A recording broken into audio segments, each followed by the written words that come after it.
Hey everybody, Ian here with Vermont Dog Boarding and Behavior. Today we're talking about a prong collar.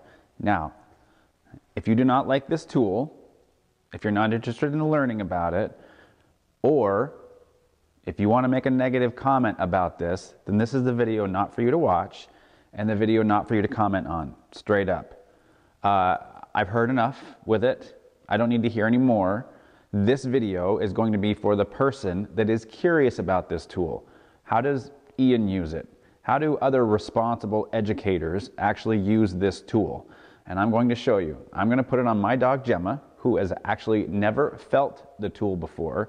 That way I know for a fact that she's completely green to this tool. I don't want to bring in a dog here who might have or might have not felt this at all. So look, any tool, any dog training tool that you use can cause injury or from neglect. I'm sure we've all seen the picture on social media of the dog's neck shaved down and it's got all the holes from the prong collar into its neck. And I can tell you that that is not from a leash correction, if you will, or a leash yank. That is from neglect when the tool actually grows into the dog's skin. It can happen with flat collars and it can happen with harnesses. And you will see a picture of that on my Instagram and Facebook page very soon, as I came across it today. Made me kind of think about making this video for you guys. So there are many different kinds of prong collars out there. Some have these rubber tips that go on the end of this, and others are going to be more of a clip style. So you can see here, there's no clip here. This is one of those tools that we have to take. We have to pinch these together. Sometimes it's a little bit of a pain to put in there.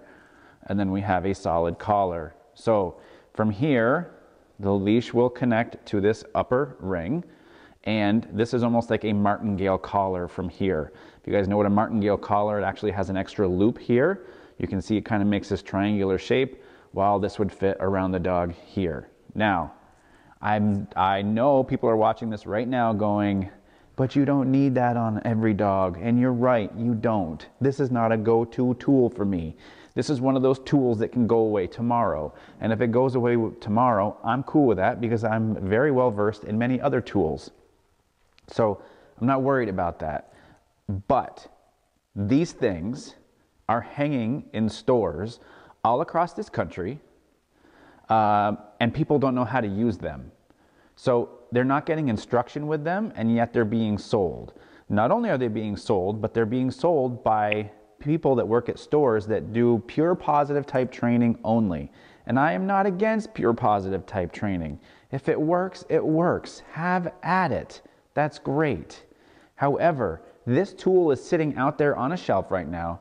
There is some person working at a store that says, hey, have you ever tried a prong collar on your dog? That might work. That person right now is reaching over, grabbing this collar, and gonna go put it on their dog when they get home and take their dog for a walk, and they have no idea what to do with it. So I'm going to show you how I use it, and I think it's important that we show how this gets introduced and also how it is used.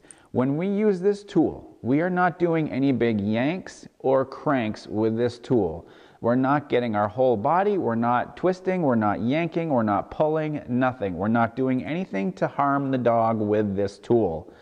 So again, you guys, you may see I'm going to come across a little passionate here because again, if you're going to take the time to naysay this video and tell me I need to get a life or whatever, I don't really care. I'm not going to lose sleep over it because I'm actually out there educating people on, if you're going to use this, this is how to use this.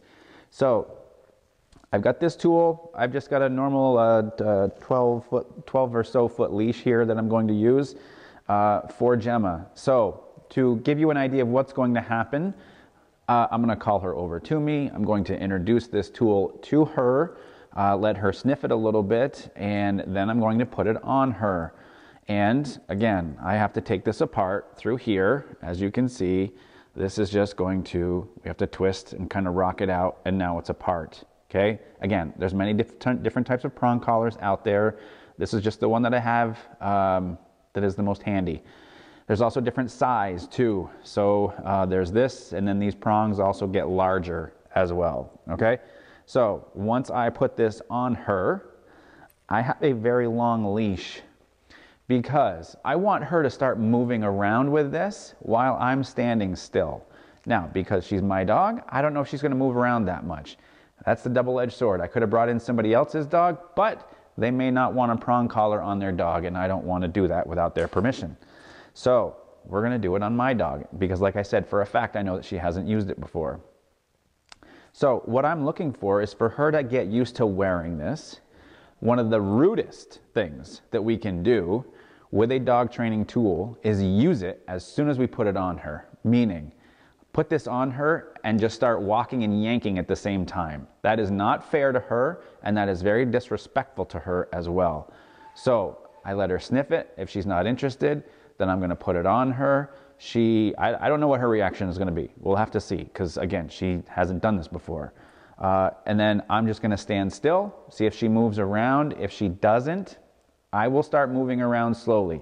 You will see me just start doing something very slow, very easy, because I just want her to move. And what I want is for her to walk. I'm going to hold the leash up against my chest. I just want her to start walking until the leash just goes a little tight, because at that point, she's going to feel this collar, because the leash will pull as it's connected to this top ring, right? You guys see the triangle type shape here, almost. When it gets this way, it'll be more triangular with her head through. So when the leash starts to tighten, the collar will start to tighten, and that's it. And that's all I want her to feel. When she feels that, she will probably turn and look at me or turn and move towards me, because she hasn't felt this before. So from there, it's up to me to communicate what I want out of her. If she comes back, great. You guys are not going to hear me use any commands. You're not going to hear me say any good girls. I like to do this as organic as possible. No different than if, she grabbed something metal in her mouth and realized, oh, that's not a good feeling. I'm just going to spit it out. I want her to process everything and to learn about it. So I think this just kind of gives you a quick idea of what I'm going to do. So we will invite her over here. I'm going to kneel down, get down to her level, let her introduce. Gemma, come here. Come here. She's lying down next to the camera, so she's a little slow moving. Here she comes, and we're going to investigate. She's sniffing, checking everything out. Good. I have to wait until she gives up from sniffing before, like here, see she turned her head. She's actually sniffing my fingers more. Yes. And now she's going to the other side. Good. And now she's sniffing the leash. So she's getting curious about all this stuff. So now she hasn't felt this before. You see her pick her head up. This is all new to her. So now we put it on. You guys, you see that I put it up right behind her ears. That's where a prong collar should be. It should not fit super duper loose like a necklace, because we don't want this to go loose, and then when she gets to the end of the leash, for this huge collar to hit at all. I want her to feel the collar as she moves around. So she just got up from almost sleeping. So right now, she's just going to go to the end of the collar right there. Do you see the leash? It goes a little taut. So she's sniffing around. You guys can see the leash here. So I'm going to see, there we go, good. So again, it's new to her, so she's very still. I'm going to start backing up to bring her into the frame for you guys, because I can see it's out of the frame. So I'm going to, there we go. See, I didn't do that with any collar pressure at all. So I'm going to shorten this leash right there. Did you see how it went straight? And she's looking at me. That's all. So I don't want her to get used to pulling on this. So I'm just going to take a little step when she turns her head to be very fair to her. So she's pulling against it a little bit. So I'm going to just bring her towards me. That's all. That's all that it took. It's very, very subtle, you guys. Very subtle. So again, she's getting to the end of it. Guess what? I'm just going to slowly walk towards the camera. Do you see what happens with her? And I'm going to shorten this leash a little bit so you guys can see what's happening. Good, so here, right there, you see the leash go and she stops. So she's unsure of this right now. So I'm gonna give her a little sense of direction by just moving. You see how subtle that is? And look who's moving in my direction. So same thing here, okay? So what I wanna do is show her now. I'm just gonna start moving.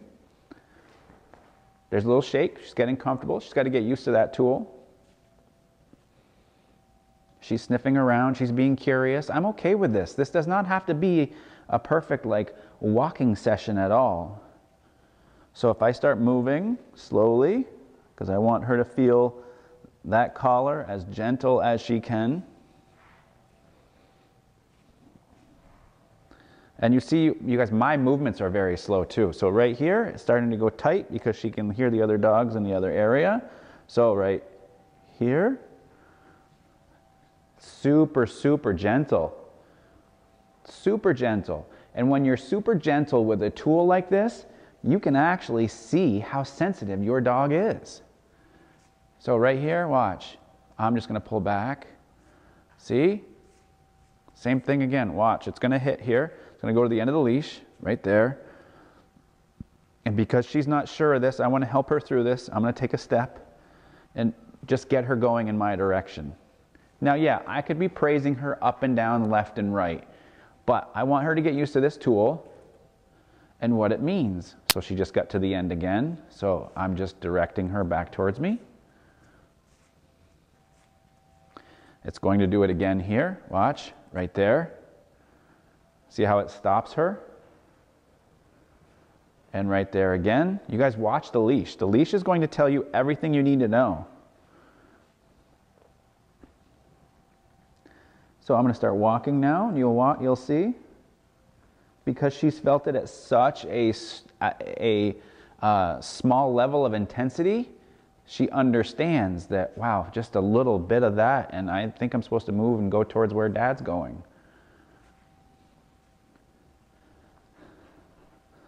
So we're going to start moving, doing some walking back and forth here.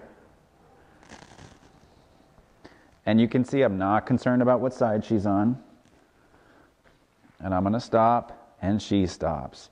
And I'm going to turn and just slowly move to just put enough, just like to make that collar, make her a little bit more aware of it so she starts moving again. If I stop, she stops.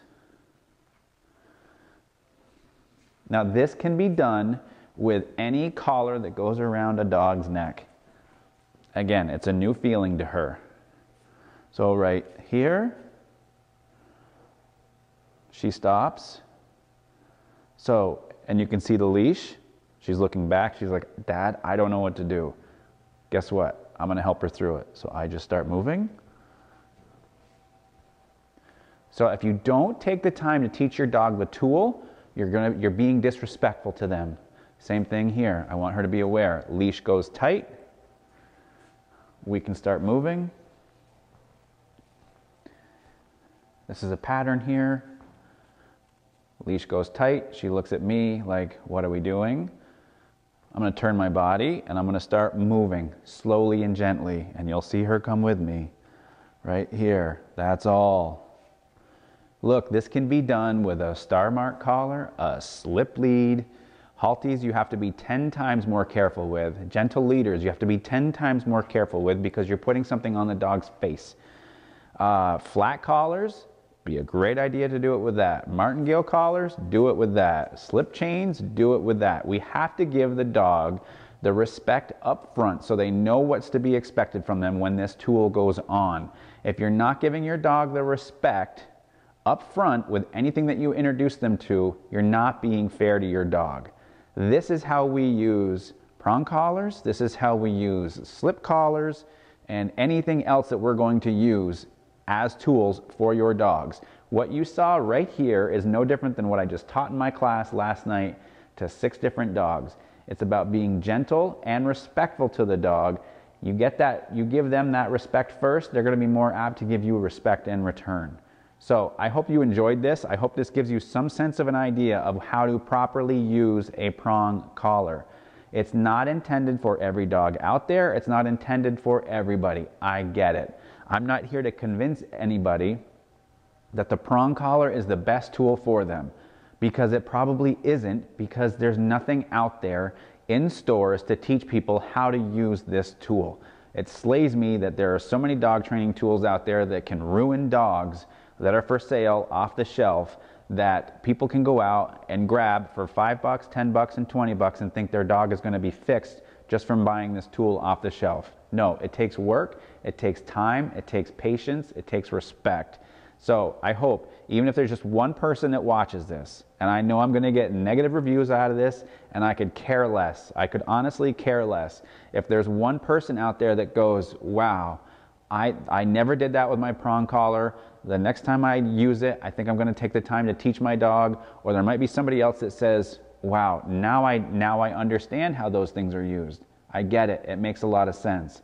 So for me to teach this to her, it takes this time. Guess what? Just because I do this once doesn't mean that she's learned how I need to walk her on this and what to expect from this. It takes practice. We need to start at low levels, 0 distractions in a room like this first, and then we're going to work our way up to maybe outside, where there's obviously Mother Nature and other aspects out there that can distract her. And then from there, she may see a dog from a distance, and we have to work through that. If she was a reactive dog, meaning she's either scared with fight or flight, or she's going to move forward and want to lunge or bark or anything like that. So again, I hope you enjoyed this video.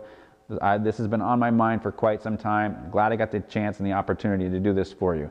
If you have any questions or comments, positive, let me know. If you actually took the time to watch this video in full for 16 minutes just to leave a negative comment, I'm sorry you feel that way. It's not going to change what I do and how I teach people. So anyways, prong collar 101. This is how we introduce it.